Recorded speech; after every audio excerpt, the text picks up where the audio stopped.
Намираме се в работилницата на инженер Панов. Това е мини струга.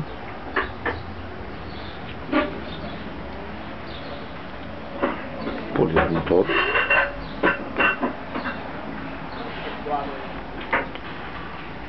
Набор от менгиметър. Много функционално.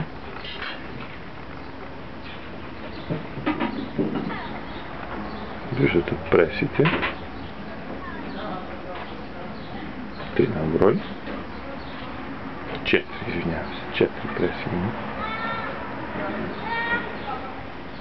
Това са дисковите шлайфове. Те също са 4. Има 3, които са вертикални и един хоризонтален. Малко така по-панорамно.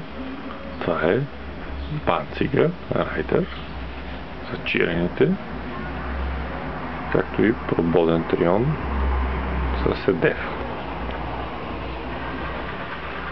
Тук имаме 2 шмеркела.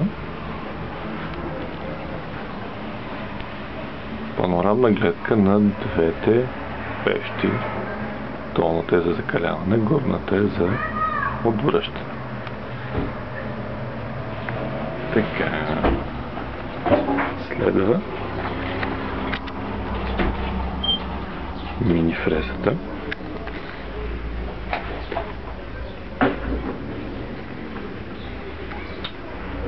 Красота.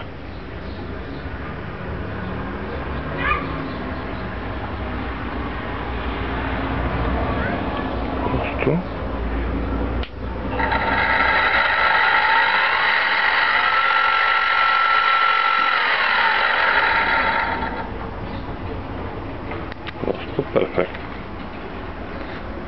Сега ръчния инструментариум на инженер Панов. Както виждате, огромен набор от чукове и пили.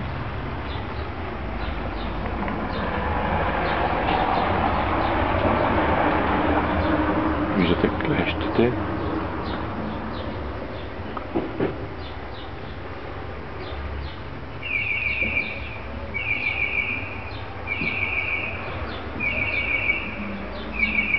Възхищавайте се, народи.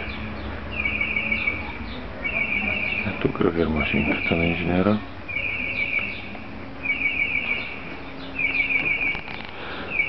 Долу просто няма да говори какво има.